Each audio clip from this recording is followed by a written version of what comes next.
Top TV, Truth of the People.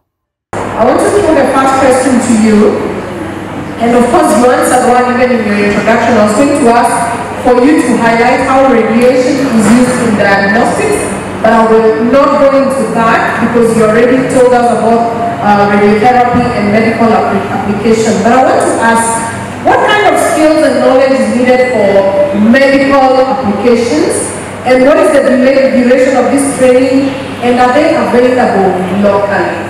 For one as such, young ones who are viewing and listening to you this afternoon, are these ones available locally? What is the duration, and what options do they have? What sort of knowledge and skills is needed in that area?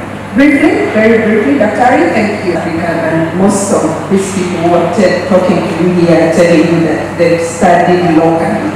And so we are able, the skills and the knowledge that we have are available in our universities. As I've told you, in radiology, you either take the path of medicine and go into radiology.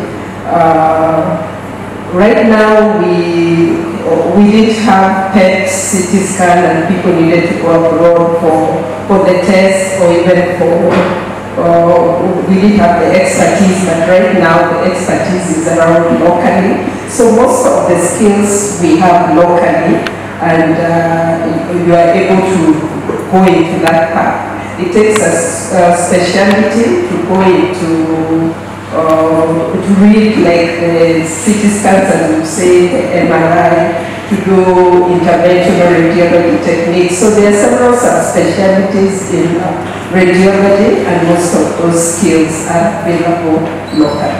Next question to go to Lumadede. Rumor has it that you are one of the pioneers of nuclear energy in Kenya. Is that true? Yes, it's true.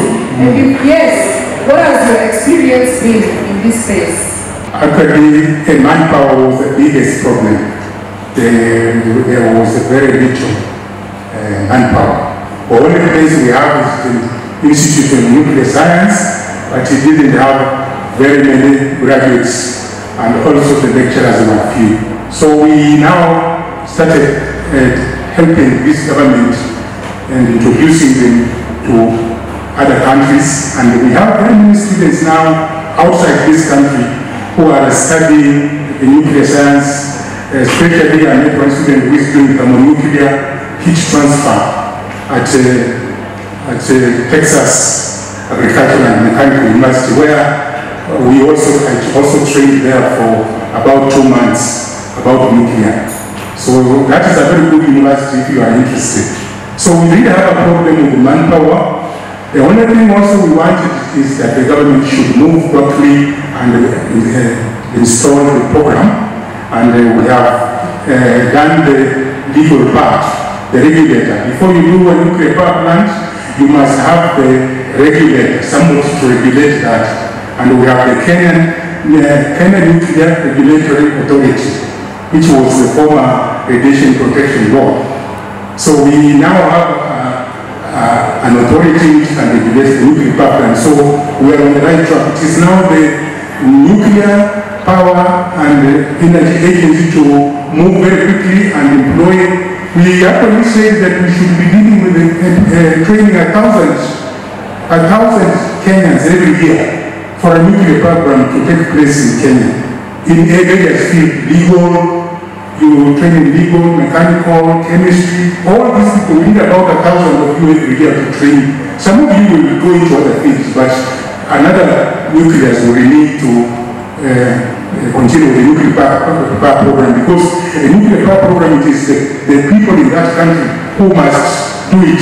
Nobody will come from outside to run the nuclear power plant for you. So please, we need more trainings, and we need more people to move into this field. Thank you. Dr. Collins, yes, Mr. Ogondi, tell us, how do you, and especially because you say you're not dead, and clearly we can say you're still alive, but how do you, even as you do your work, how do you ensure quality of radiation equipment as you do what you do every day? How do you ensure the quality of radiation equipment? Thank you. That's a good question. All importation beside nuclear has to undergo the testing, whether you're importing a car, housing material, any other item, consumables, it must be tested. So the work at FedEx is to ensure the quality. So this will be tested by 3 parameters. First, it must meet the manufacturer's specifications. So every nuclear equipment must ensure that it meets those specifications. Then the accuracy. Any equipment that is used for measurement, it could be for medical, for industrial application, we ensure that it meets those specifications. And lastly, we develop standards. So we ensure that those equipments meet the local standards are developed locally together with all other stakeholders. Oh, Dr. David. Now, we've been talking nuclear, but it's possible that we don't even understand what we're talking about. So what is nuclear in very simple language? And what are some of the applications in this space? Thank you very much. You know, we can go on and on for a whole hour discussing and we have no idea what we're talking about. Thank you very much. Since these are chemistry students, I'll start with the reaction. So there are 4 types of reactions which involve issue of nuclear. The first one, I can call it fusion. Fusion is like the way the sun, either the light we see or the warmth we feel from the sun reaches us. So for that to happen, the atoms in the sun, usually hydrogen, they come together and then they create something called helium. That's basic chemistry. I'm sure the chemistry students understand. But that process releases a lot of energy, and some of that energy reaches us in form of the light we are seeing during the day and the heat we feel when we are out in the sun. So that's one, the fusion.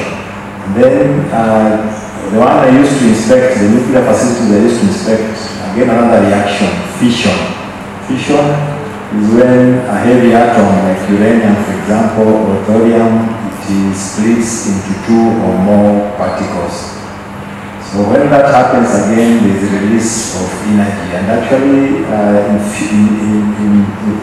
when uranium or thorium splits, that heat which is released is used to boil water, and that water turns turbine, and that turbine runs a motor which through physics to make electricity. Another reaction is radioactive decay. So I'm sure you've been hearing that Kenya, not more than 2 weeks ago, we took our first spacecraft to orbit. We took our first, so now our spacecraft is going around the Earth every 4 times a day, every day.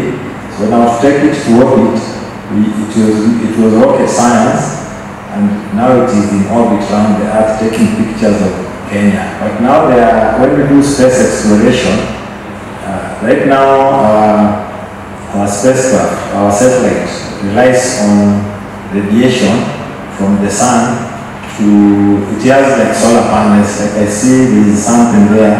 That light, probably there's a panel on the rooftop.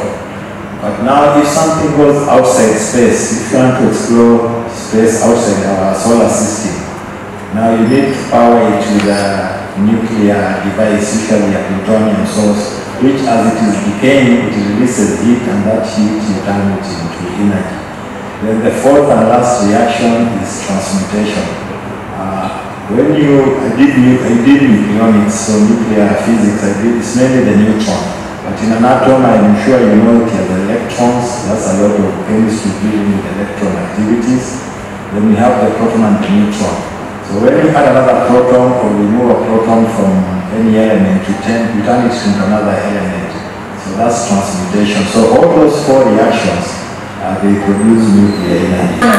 Now, Quinta, as a young female scientist, how did you end up in regulation of radiation. But also, in addition, I would want you to tell us something about the Eastern Africa Association of Radiation Protection of Radiation, which is radiation protection or protection of radiation, whichever you fit. And then also, if you could tell us about the objectives of this body, tell us about the structure, tell us something that would maybe help us to be interested, or that would help us to create some interest to join it or to be associated with it, because you sit at the helm of it. So begin by telling us, as a science student, I'm sure there's a lot of competition there, but you ended up in such a big organization. How did you end up there? Okay, so first of all, like I mentioned, I'm a chemist, and I studied nuclear science in my last year, that is the 4th year.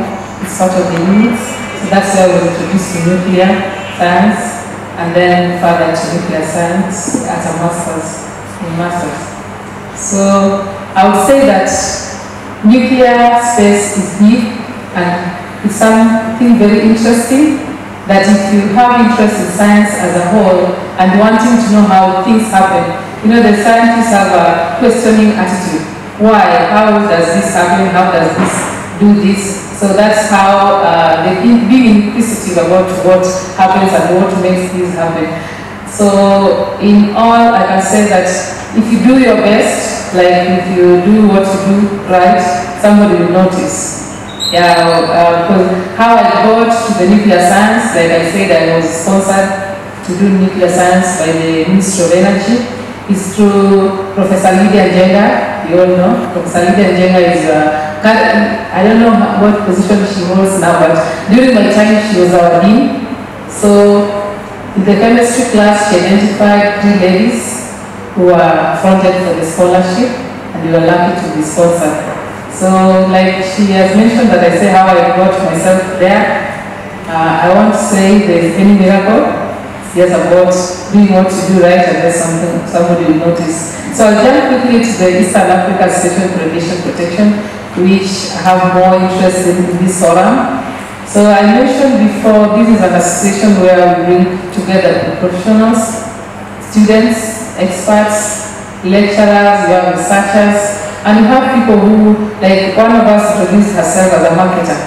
Those are people who have interest in this dream of nuclear energy and also in applications of radiation.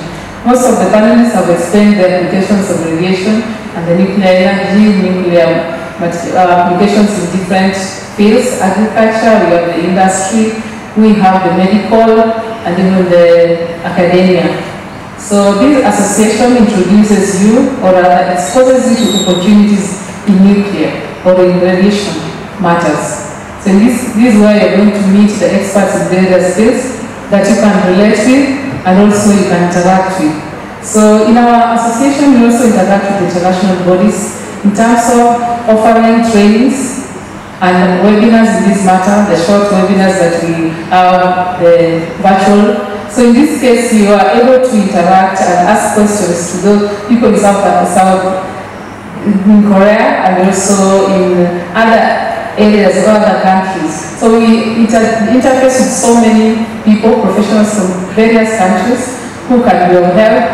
And in this case, you're able to get opportunities to further your studies. We have most people, members of our association, being sponsored to undertake masters in nuclear medicine, masters in nuclear engineering, and through these associations, they get these relevant connections.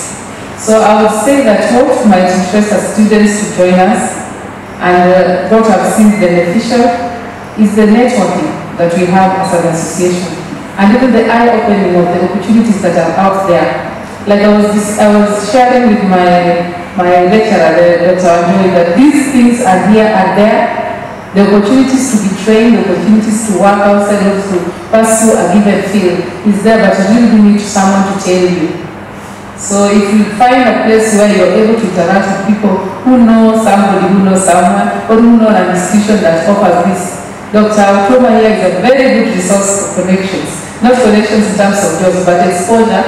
And if you pursue what he exposes you to. He's not going to tell you to do this and this, but when you get an opportunity, he shares the opportunities that the connections that he has outside there in terms of training. If you pursue one of them or two, who knows? And as women in the room, I'll tell you, grab it now.